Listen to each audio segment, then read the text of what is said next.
Bonsoir. Soyez les bienvenus sur Elite TV. Vous suivez Soutien scolaire en visioconférence avec M. Borgela. Donc aujourd'hui, nous sommes le samedi 29 juin. C'est notre rendez-vous habituel. Nous allons encore une fois continuer à parler de la valeur absolue. Donc c'est pratiquement notre quatrième séance. Donc, mais déjà, bien avant de commencer, donc je dois vous dire de partager le lien que vous avez qui est affiché au bas de l'écran et surtout, n'hésitez pas à vous abonner. Donc, soutien scolaire, un cours de rattrapage vous est offert, vous voyez, donc avec M. Borgela. C'est sponsorisé par Elite TV avec la Fondation Lorquet. J'espère vraiment que cette séance vous sera très bénéfique. Alors, eh bien, aujourd'hui, nous allons, certes, continuer avec la valeur absolue. Nous allons résoudre cette fois-ci des inéquations avec valeur absolue. Mais ce sont encore des inéquations de base.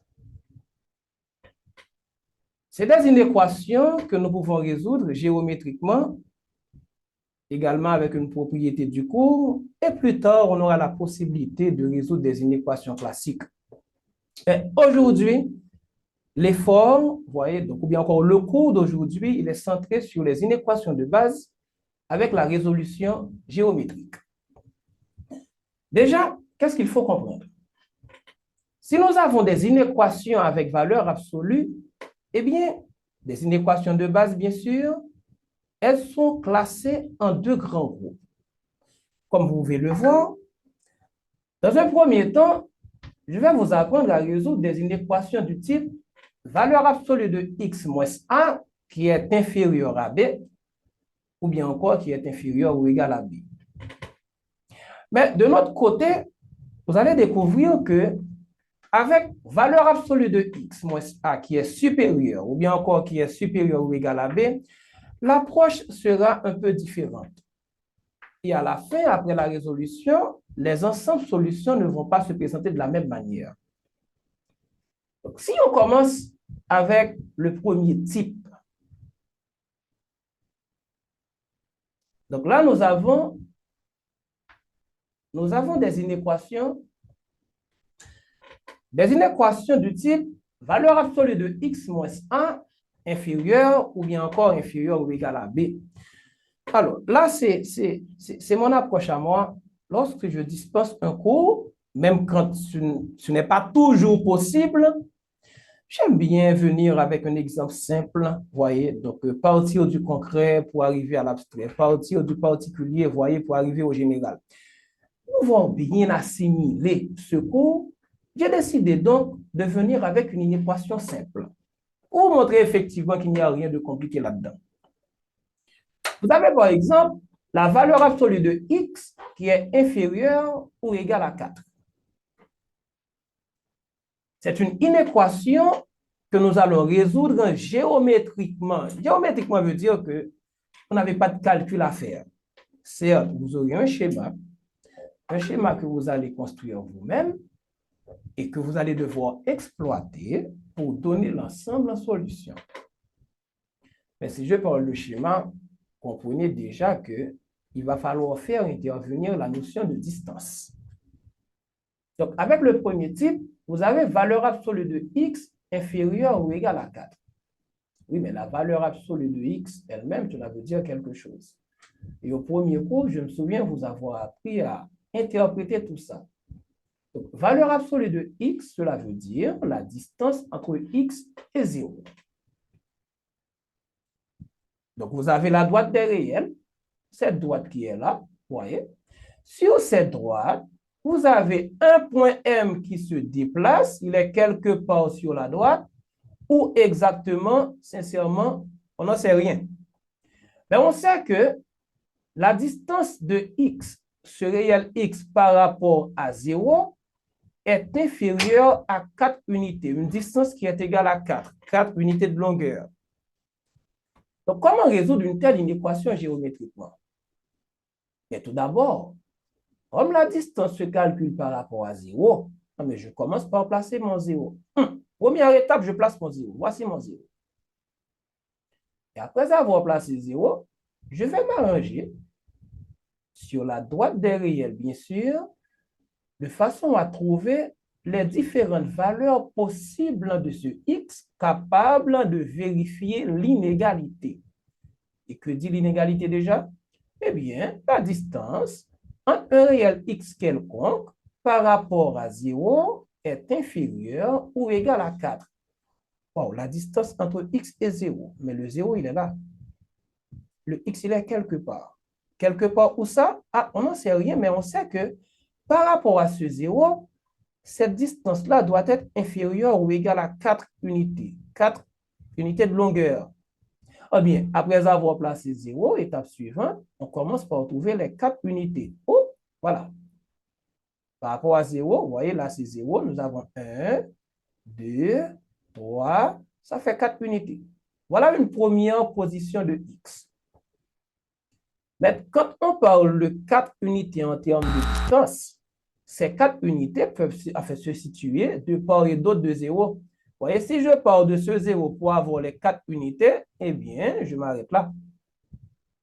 Ça, vous voyez, donc je l'ai trouvé à droite de 0. Mais ça peut se trouver de l'autre côté aussi. 0, il est là, les 4 unités par rapport à 0, mais ça me fait ça. Maintenant, mon x, qu'est-ce qu'il doit prendre comme valeur pour que la distance par rapport à 0 soit inférieure à 4? Et pour que ça soit inférieur à 4, comprenez que, vous voyez, donc votre x peut se trouver là. Tout ça. Ou bien, votre x peut se trouver de là à là. Tout ça. Donc, finalement, vous constatez que les différentes valeurs possibles de x, eh bien, c'est des valeurs, vous voyez, qui se trouvent sur tout ça, qui est un intervalle. Donc, après avoir trouvé l'intervalle, il va falloir prendre le soin maintenant pour identifier les bornes. Si ça, c'était 0, nous avons 1, 2, 3, 4. Ça, c'est à droite. Et bien, à gauche, nous avons moins 1, moins 2, moins 3, moins 4. Donc, finalement, les différentes valeurs que x peut prendre, c'est des valeurs, vous voyez, qui varient d'un intervalle moins 4 à 4. Et pourquoi est-ce que le crochet est-il fermé sur les bornes? C'est parce que non seulement on devait trouver des valeurs qui, par rapport à 0, sont inférieures à 4, mais aussi des valeurs égales à 4. On a dit inférieures ou égales. Donc voilà, n'est-ce pas, le graphique qui correspond à l'ensemble solution. Ou bien encore l'intervalle qui nous donne les différentes valeurs de x. Donc en bas, qu'est-ce que vous avez? Donc là, nous avons les différentes valeurs que x peut prendre. Les différentes valeurs, vous voyez, qui nous permettent d'avoir une inégalité vraie. X, n'est-ce pas, qui varie de moins 4 à 4. Et ça, c'est l'ensemble solution. Donc, de la même manière, si on avait la valeur absolue de x qui est strictement inférieure à 4, le raisonnement est pratiquement le même. À la seule différence, là, on ne va pas accepter, vous voyez, donc les valeurs, vous voyez, ok, ça c'est un petit peu déplacé, on ne va pas accepter, vous voyez, les valeurs qui nous permettent d'avoir 4 comme distance. Là, vous avez le moins 4 qui est là, et vous avez, voyez, okay, le 4 qui est là, et le 0 qui est juste au centre, au milieu. Et puis les crochets qui sont pratiquement ouverts. Donc, les valeurs de x, c'est des valeurs qui se trouvent, n'est-ce pas, entre moins 4 et 4, et l'ensemble solution, c'est l'intervalle moins 4, 4. Mais avant de continuer, avant de présenter le cours normalement, dans un cadre théorique, il faut comprendre que avec de telles inéquations, l'ensemble solution, c'est un intervalle. Ou bien un intervalle borné fermé, ou bien un intervalle borné ouvert. Et comme c'est un intervalle, vous voyez, un intervalle borné fermé ou bien encore borné ouvert, vous allez avoir un centre. Le 0 de ce côté, c'est le centre de l'intervalle. Donc là, c'était un exemple qui va vous permettre vraiment d'apprécier le cours. Alors, effectivement, là, vous venez, n'est-ce pas, donc, de résoudre des inéquations de base, certes, mais à partir d'un exemple. J'aime procéder ainsi, donc cela permet aux élèves de mieux appréhender la phase théorique du cours. De manière générale, vous voyez, donc, notre inéquation a la forme suivante.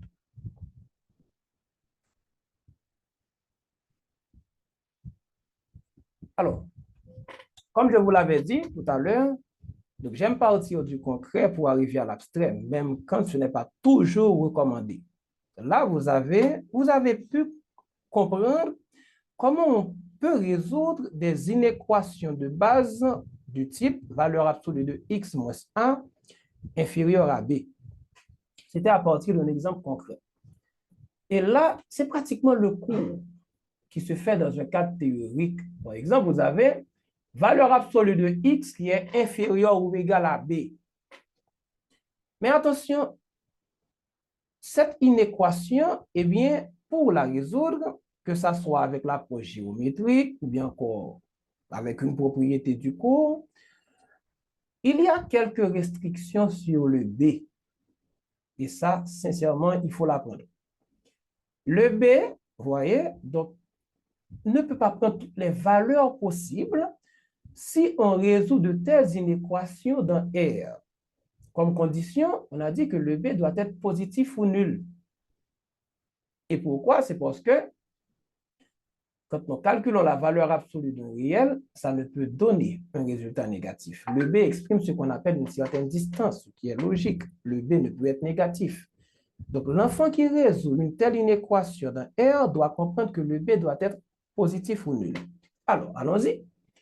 Si vous avez pu comprendre l'exemple de tout à l'heure, eh bien, facilement, vous allez pouvoir comprendre tout ça dans un cas théorique. Valeur absolue de x inférieure ou égale à b. Et comme il faut résoudre une telle inéquation géométriquement, eh bien, cela veut dire qu'il va falloir commencer par interpréter la notion de valeur absolue. Qu'est-ce que cela veut dire, valeur absolue de x? C'est la distance entre les réels x et 0. Mais sauf que ce x-là, eh c'est une inconnue. C'est l'abscisse d'un point M qui se déplace sur la droite des réels. Ce x a des valeurs. Ces valeurs, vous voyez, permettent de vérifier l'inégalité. Et quelle inégalité donc? Eh bien, valeur absolue de x moins 0 qui est inférieure ou égale à b. Cela veut dire, par quelle valeur peut-on remplacer x pour que sa distance par rapport à 0 soit inférieure ou égale à b? Comme c'est une approche géométrique, on commence par faire le graphique. La distance se calcule par rapport à 0. Si vous observez ce schéma, j'ai fait exprès, je suis venu avec deux couleurs pour que ça soit plus clair pour vous. Vous voyez, notre 0, il est là. La distance se calcule par rapport à 0. Maintenant, comme je veux trouver les valeurs de x, pour lesquelles, n'est-ce pas, la distance par rapport à 0 est inférieure ou égale à b, je commence par avoir b comme distance par rapport à 0. B comme distance par rapport à 0. B comme distance par rapport à 0. Ça peut se trouver de part et d'autre. Il ne faut pas l'oublier. Donc, déjà, on comprend que le M, il se trouve au niveau de cette partie de la droite des réels. Le X prend toutes ces valeurs-là. C'est ces valeurs qui permettent de vérifier l'inégalité qui nous dit, eh bien, la distance entre X par rapport à 0 est inférieure à B. Si mon B est là, mon 0 est là. Si je veux que mon x prenne des valeurs qui me permettent d'avoir une distance inférieure à b, je comprends que mon x, n'est-ce pas, peut se trouver là. Vous voyez? Ou bien encore de ce côté. Donc là, il faut comprendre que l'ensemble solution, vous voyez, c'est un intervalle. Le graphique que vous avez, c'est un intervalle borné. Et borné fermé dans ce cas. Là, vous avez le centre de l'intervalle. Vous voyez, ça c'est le centre. Maintenant, pour identifier les réels, eh bien, d'accord, ça c'est le B comme distance, et là c'est la valeur B, l'abscisse B. Ça c'est le B comme distance, mais ça c'est l'abscisse moins B. Et pourquoi est-ce que ces deux abscisses sont opposées? C'est parce que la distance se calcule par rapport à 0. Vous voyez? Donc, les valeurs de X qui vérifient une telle inégalité, c'est des valeurs, vous voyez, donc, qui varient de moins B à B. Voici l'ensemble solution. Donc, l'enfant qui doit résoudre une inéquation de la forme valeur absolue de x strictement inférieure à b, le raisonnement est pratiquement le même. La seule différence, là, vous allez obtenir ce qu'on appelle un intervalle borné ouvert. Vous voyez? Donc là, on ne prend pas, vous voyez, les valeurs qui nous permettent d'avoir une distance égale à b. Par exemple, je ne peux pas prendre ça comme valeur. Vous voyez très bien que le crochet n'agrave pas l'intervalle. Je ne peux pas prendre le moins b comme valeur. Le crochet n'agrave pas l'intervalle. Et vous voyez, voici l'ensemble solution. Donc là, c'était pour pouvoir résoudre des inéquations du type valeur absolue de x inférieure ou bien encore inférieure ou égale à b. Mais ce qu'il faut comprendre, c'est que la distance, dans ce cas, on l'a calculée par rapport à 0, mais ça peut se calculer par rapport à une autre valeur. Et c'est ce que je prévois de faire avec vous. Et d'ailleurs, dans l'objectif, c'était assez clair. C'était la distance de x moins a. La distance entre les réels x et a, pardon, c'était la valeur absolue de x moins a. C'est pour vous dire que la distance, n'est-ce pas, peut se calculer par rapport à n'importe quel réel. Ce n'est pas forcément par rapport à 0. Là, cela va vous permettre de mieux comprendre ce qui va suivre. Vous voyez, donc là, on va pouvoir passer à une autre activité, l'activité 3, où vous allez pouvoir trouver, vous voyez, cette distance-là par rapport à un réel qui n'est pas 0.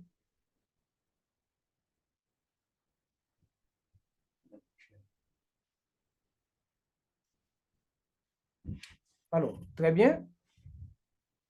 Comme je vous l'avais dit tantôt, la distance peut se calculer par rapport à un autre réel qui n'est pas 0. Par exemple, là, vous avez la valeur absolue de x moins 1 qui est inférieure ou égale à 4. Mais le raisonnement est pratiquement le même. Vous voyez? Donc, valeur absolue de x moins 1 inférieure ou égale à 4, cela veut dire par quelle valeur peut-on remplacer x pour que sa distance par rapport à 1 soit inférieure ou égale à 4. Déjà, vous comprenez que le 4, il est positif. Hein? Donc, notre 1, il est là. Je compte 4 unités à droite. Je compte 4 unités à gauche. Vous voyez? Donc, et puis là, finalement, j'essaie d'identifier les abscisses des bornes. Ça, c'est 1. Là, vous avez 2, 3, 4, 5. Ça vous fait 4 unités à droite, 4 unités à gauche. Donc, les différentes valeurs possibles que x peut prendre, c'est des valeurs qui varient de l'intervalle moins 3, 5. Vous voyez? Donc, de la même manière, si on avait la valeur absolue de x moins 1 inférieure à 4, donc c'est pratiquement le même raisonnement. Vous avez pratiquement le même raisonnement à la seule différence. Donc là, vous n'allez pas prendre les valeurs qui vous permettent d'avoir une distance qui est égale à 4. Les crochets seront ouverts sur les bords.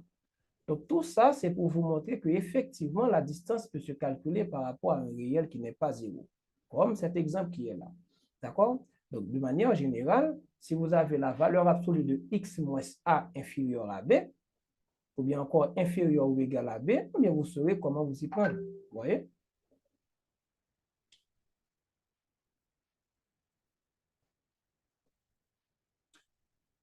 Donc, très bien. Là, vous avez la valeur absolue de x moins a qui est inférieure ou égale à b. Donc, on n'oublie surtout pas qu'il y a ce qu'on appelle une restriction sur le b qui doit être positif ou nul. Donc, la distance se calcule par rapport à A. Vous avez une distance de B à droite, une distance de B à gauche. Et puis, à partir de là, vous pouvez identifier les abscisses des bords. Vous voyez, comme dans l'exemple de tout à l'heure. Et là, vous allez comprendre qu'effectivement, votre X, eh bien, il peut varier de moins B plus A à B plus A. Vous voyez? Donc là, c'est le centre. Ça, c'est le centre de l'intervalle. Ça, c'est la distance que vous avez. B distance à droite, B distance à gauche. Et là, vous identifiez les abscisses, n'est-ce pas, des bornes. Donc là, l'ensemble solution pour nous, c'est moins B plus A, la borne que vous avez à gauche, B plus A, la borne que vous avez à droite. Donc cela vous fait ce qu'on appelle l'intervalle moins B plus A et puis B plus A. Donc, de la même manière, si l'enfant résout une inéquation avec valeur absolue de x moins a inférieure à b, vous voyez, le raisonnement est pratiquement le même. Donc, c'est pratiquement le même raisonnement. Donc, là, c'était des inéquations du type valeur absolue de x inférieure ou bien encore inférieure ou égale à b. Ou bien encore valeur absolue de x moins a inférieure ou bien encore inférieure ou égale à b. Avec supérieur, vous allez voir que l'interprétation sera un peu différente. Donc, on va prendre la pause et après la pause, nous pouvons voir les inéquations du type valeur absolue de x moins a supérieure ou bien encore supérieure ou égale à b.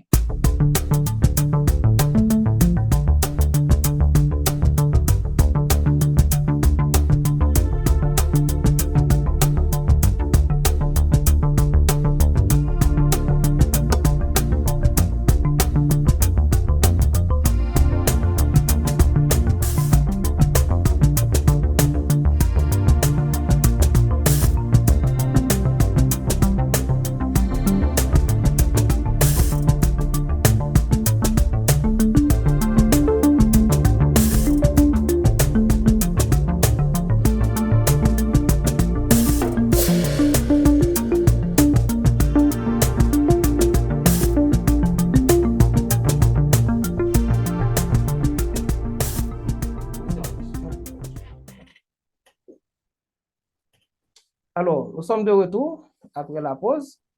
Donc, je vous rappelle que vous suivez Soutien scolaire en visioconférence avec M. Borgela.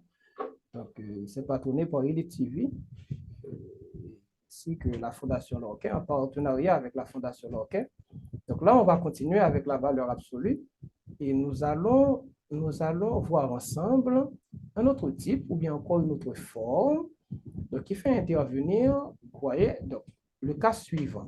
Valeur absolue de x moins 1 supérieure ou bien encore supérieure ou égale à b. Qu'est-ce que cela va donner? Allons-y.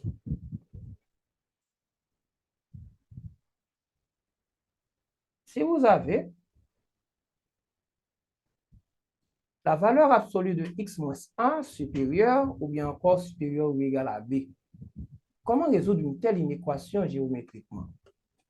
Bon, le principe restant le même. Dès qu'on nous demande de résoudre une équation géométriquement, cela veut dire qu'il va commencer par faire une approche avec la notion de distance. Donc, si je prends un exemple, avant bien même de présenter le cours dans un cadre théorique, valeur absolue de x supérieure à 4, cela veut dire que la distance entre x par rapport à 0 est supérieure à 4. Et comme c'est une inéquation, résoudre une inéquation veut dire trouver l'ensemble des valeurs de l'inconnu qui vérifient l'inégalité. Donc, pourquoi peut-on remplacer x ou bien quelles sont les valeurs possibles de x qui nous permettent d'avoir une inégalité vraie? C'est-à-dire, vous voyez, donc pourquoi peut-on remplacer x pour que sa distance par rapport à 0 soit supérieure à 4? Déjà, vous comprenez que le 4 est positif. Donc, de la même manière, voici mon 0. Mais la distance se calcule par rapport à 0 et cette distance doit être plus grande que 4. Mais j'ai 4 comme distance à droite. Par rapport à 0, j'ai 4 comme distance à gauche. Et si maintenant je veux trouver les différentes valeurs de x, je vais voir que mon point M d'abscisse x, mon M, il est là. Les différentes abscisses se trouvent là. Donc, c'est seulement au niveau de cette partie-là, vous voyez à droite, que nous pouvons trouver des abscisses, des valeurs qui, par rapport à 0, vont nous donner, n'est-ce pas, des distances plus grandes que 4 intervalles, ou bien encore 4 unités de longueur. Oui, mais de la même manière, cette distance peut se calculer aussi à gauche. Hein? Donc, voici notre 0. Par rapport à 0, nous avons 4 comme distance de ce côté. Ouais. Si nous voulons donner des valeurs à x pour que la distance soit plus grande que 4, eh bien, notre x se trouve là. Vous voyez, notre M se déplace sur cette partie de l'axe. Vous voyez? Donc, notre X prend des valeurs qui sont là. Donc là, il faut comprendre que le graphique n'est pas du tout le même. Ce n'est pas ce que vous avez trouvé avant. Avant, c'était en un seul morceau. C'était un intervalle. Là, vous avez plusieurs morceaux. Et c'est ce qui fait toute la différence. Hein? Donc, quelles sont les différentes valeurs de X qui vérifient l'inégalité? D'abord, il faut comprendre que notre x bien, se trouve dans cette partie, sur cette partie de l'axe. Vous voyez? Donc, une fois qu'on arrive à identifier les différentes positions de M, nous pouvons maintenant commencer par préciser les abscisses des bornes. Si ça c'est 0, ça c'est 1, ça c'est 2, ça c'est 3. Là, nous avons 4. Là, nous avons moins 1, moins 2, moins 3 et puis moins 4. Donc, d'après le graphique, les différentes valeurs possibles de x, eh bien, là, nous avons des valeurs supérieures. C'est supérieur à 4. Vous voyez, supérieur à 4. Là, l'inéquation, c'était supérieur ou égal. Donc, vous voyez, donc là, c'est supérieur ou égal. Il y a une petite erreur là. C'est supérieur ou égal. Supérieur ou égal. Vous voyez, là, nous avons des valeurs qui sont supérieures ou égales à 4.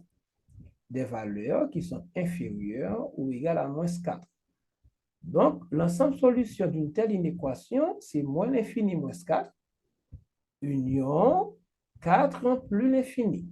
Donc là, vous voyez très bien que vous n'avez pas un intervalle, mais plutôt une réunion d'intervalles. Donc, encore une fois, je reprends. Pour là, l'inéquation de base, c'était valeur absolue de x supérieure ou égale. Il y a un ou égal de ce côté, et aussi là.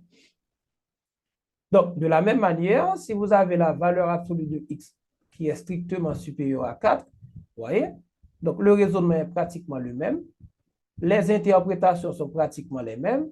Et les différentes valeurs de x que l'on trouve se trouvent ou bien de ce côté, ou bien là. Donc, x prend des valeurs inférieures à moins 4 pour que sa distance par rapport à 0, voilà le 0, sa distance par rapport à 0 sera plus grande que 4 vraiment. Voici le 4 comme distance. Et si mon x il est là, par rapport à 0, la distance sera plus grande que 4. Si mon x il est là, par rapport à 0, la distance sera plus grande que 4 vraiment. Donc, mon x peut prendre des valeurs inférieures à moins 4, des valeurs supérieures à 4. À la seule différence, on n'accepte pas 4, on n'accepte pas moins 4. Parce que l'inéquation était définie ainsi, des valeurs de x pour lesquelles, vous voyez, donc l'inégalité est strictement supérieure à 4. Là, c'était un cas assez particulier, assez spécial, qu'on va pouvoir utiliser pour pouvoir donc, présenter le cours normalement dans un cadre théorique. Et si on avait la valeur absolue de x moins 1 supérieure ou égale à b, ou bien la valeur absolue de x supérieure ou égale à b. Et c'est ce que je prévois de faire avec vous, ou bien encore de présenter à la prochaine activité.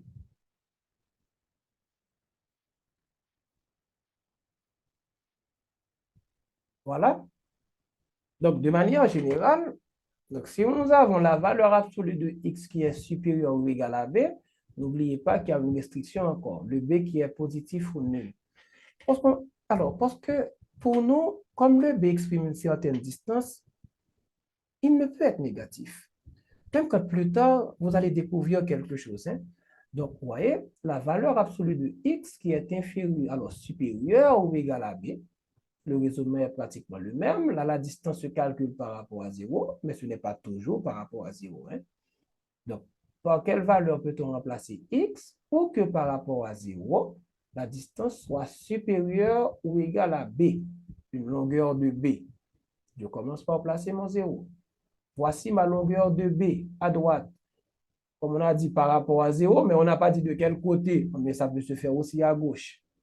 Vous voyez? Une fois que nous avons la distance, nous pouvons maintenant trouver les abscisses, vous voyez, qui nous permettent d'exprimer une telle distance. Là, on a b comme abscisse.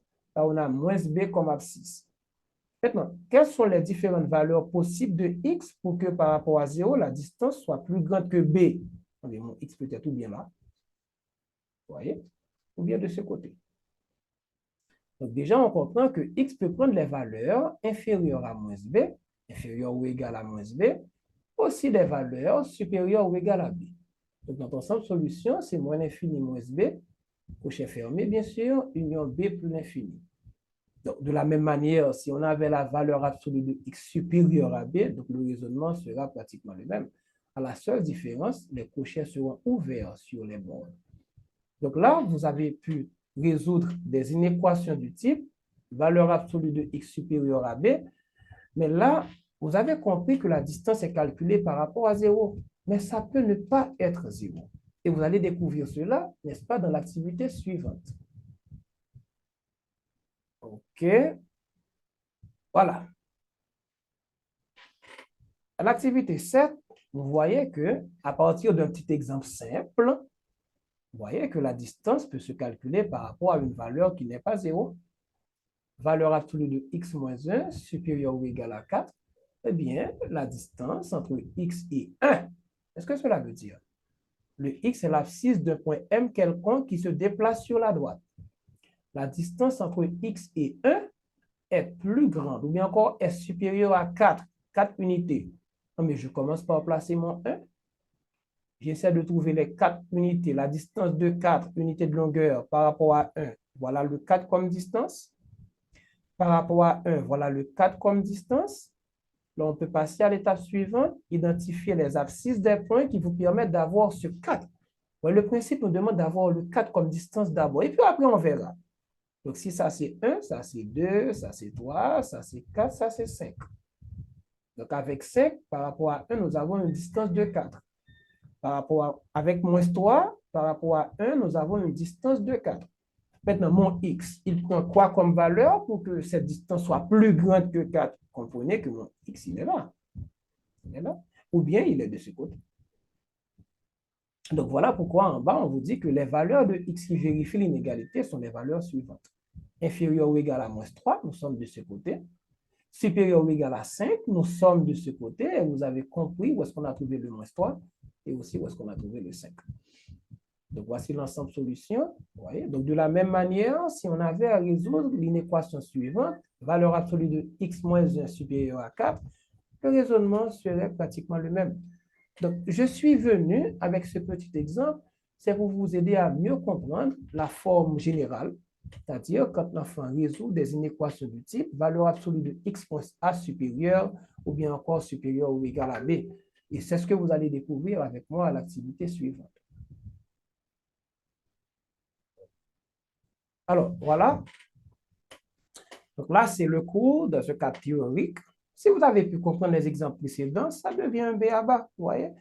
Donc, la valeur absolue de x moins 1 qui est supérieure ou égale à b, eh bien, c'est vous dire à l'enfant quelles sont les différentes valeurs possibles de x pour que la distance par rapport à a soit supérieure ou égale à b. Eh bien, voici mon a, ça se calcule par rapport à a.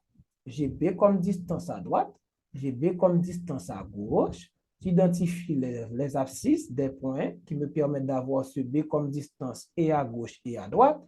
Et finalement, mon x peut se trouver où? Pour avoir une distance plus grande que b, eh bien, ça peut être là. Ou bien encore, ça peut être de ce côté. Vous voyez? Donc là, on constate que les différentes valeurs de x qui vérifient l'inégalité sont des valeurs, vous voyez, qui sont ou bien supérieures ou égales à b plus a, comme on avait valeur absolue de x supérieure ou égale à b, ou bien encore des valeurs inférieures ou égales à moins b plus a, vous voyez, et voilà notre ensemble solution. Même quand des fois vous voyez ces formules, donc elles ne sont pas compliquées du tout, et vous avez pu le constater à travers les différents exemples qu'on a considérés. Il est toujours plus facile pour l'enfant de digérer les cours si on part du concret pour pouvoir arriver à l'abstrait, même quand ce n'est pas toujours recommandé. Il y a des cas, sincèrement, où il faut, n'est-ce pas, partir du général pour arriver au particulier. Et avec supérieur à B, c'est pratiquement le même raisonnement. Vous voyez, c'est un peu ça. Ah bien, nous sommes pratiquement à la fin. Donc, je vous ai appris à résoudre des inéquations avec valeur absolue. Des inéquations du type valeur absolue de x moins a alors inférieure ou bien inférieure ou égale à b d'un côté, et de l'autre côté, supérieur ou bien encore supérieur ou égal à b. J'espère que vous avez aimé. Cela a été, disons, très bénéfique. Donc, le rendez-vous, c'est pour samedi prochain, où je vais continuer encore à parler de la valeur absolue. Et cette fois-ci, vous allez apprendre à résoudre des inéquations, soit avec une propriété du cours, ou bien aussi avec un tableau d'expression pour les inéquations un peu classiques. Donc, vous avez suivi Soutien scolaire sur Elite TV, en partenariat avec la Fondation Lorquet. Donc, je vous dis un grand merci. N'hésitez pas à vous abonner et à partager le lien. À samedi prochain. Merci.